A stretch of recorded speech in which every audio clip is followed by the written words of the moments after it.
une forme de PPP social, parce que pendant 2 jours, et nous avons pu vraiment découvrir ce que pouvait apporter un concessionnaire en matière d'éducation, de santé. Les chiffres parlent d'eux-mêmes, 50 naissances par semaine, 50 000 personnes dans l'hôpital de la concession. Et nous avons vu avec le président aujourd'hui sur les mines de la CCI que ça peut être fait aussi, et c'est fait dans les mines. Là où il y a en fait de la richesse, du potentiel de la forêt, il peut y avoir une nouvelle forme de partenariat public-privé. Puis nous avons été honorés hier, avant de venir démarrer ce symposium, d'être reçus par le Premier ministre, chef du gouvernement, qui nous a fait cet honneur, pour mieux comprendre quels étaient les objectifs, pourquoi nous voulions faire cette pédagogie. Et il a rappelé hier matin, ici même, devant vous tous, en présence des présidents ici présents, de très nombreux ministres, que c'était plus qu'important et utile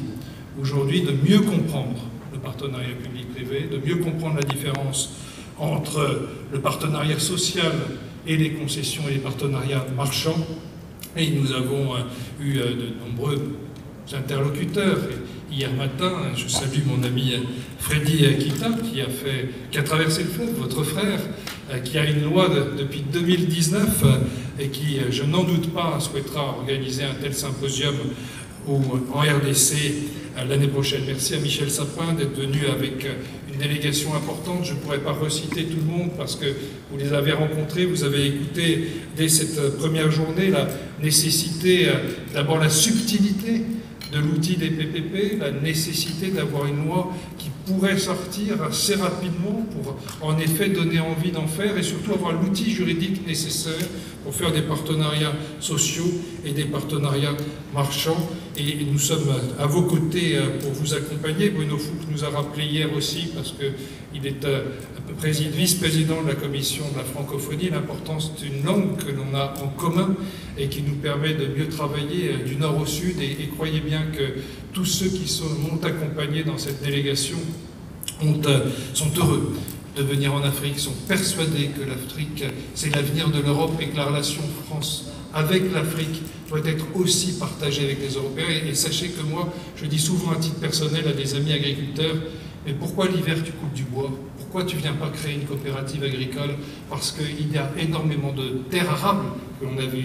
On est passé au-dessus hier de ces terres qui ne demandent qu'à être exploitées de manière agricole. La forêt est très bien exploitée, Madame la Ministre, et il y a tant et tant de choses à faire aujourd'hui. Donc moi je voulais simplement vous dire qu'on a partagé des moments importants, je crois fondateurs, qu'un événement, ça ne doit pas rester qu'un événement, parce que sinon on se rencontre, on se voit dans un an, et puis on fait un point. Derrière, il faut construire quelque chose.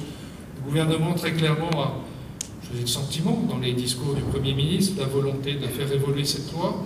Nous avons avec le CEPROD, mais sans aucun doute avec la CCI, égard au volontarisme de son président, de pouvoir créer un club PPP Congo-Brazzaville l'année prochaine, pour animer, pour challenger, pour discuter, pour que ce que nous avons fait aujourd'hui avec l'ensemble du gouvernement, nous puissions le faire vers les administrations par des visioconférences ou des déplacements sur place en matière de formation. Donc merci de nous avoir donné cette occasion au CEPROD de venir découvrir ce si beau pays. Je peux vous dire qu'on a un challenge à relever ensemble. Vous avez un temps politique qui est extrêmement intéressant.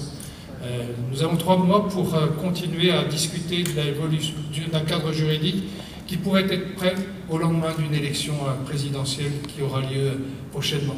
Parce que le temps politique, Michel Sapin l'a rappelé, vous l'avez tous rappelé, il n'y a pas de PPP sans volonté politique.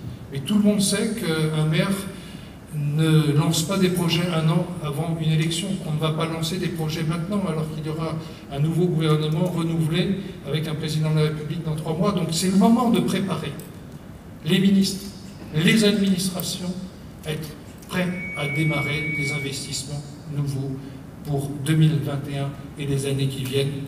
Et ça c'est important, d'autant plus important que cette crise mondiale qui était le Covid nous montre combien l'attention sur les sujets de santé mérite aussi de voir si on peut faire des PPP de santé dans les années qui viennent. Alors beaucoup de choses ont été évoquées. On vous a montré ce matin des photos de Tour Eiffel, qui n'était rien d'autre qu'une concession qui a été donné et rentabilisé en un an, de l'île Saint-Louis qui a été fait en PPP, de Canaux. Donc oui, on peut faire des PPP concessifs.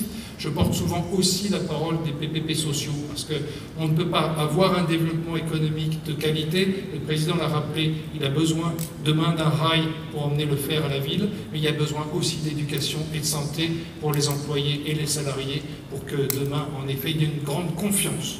Et je retiendrai ce mot voulu par le Premier ministre: d'abord, créer la confiance entre le public et le privé, se donner les outils juridiques pour le faire, voir, comme on l'a vu tout à l'heure avec cette concession aéroportuaire, quand il y a quelque chose qui ne va pas, il faut se remettre autour d'une table.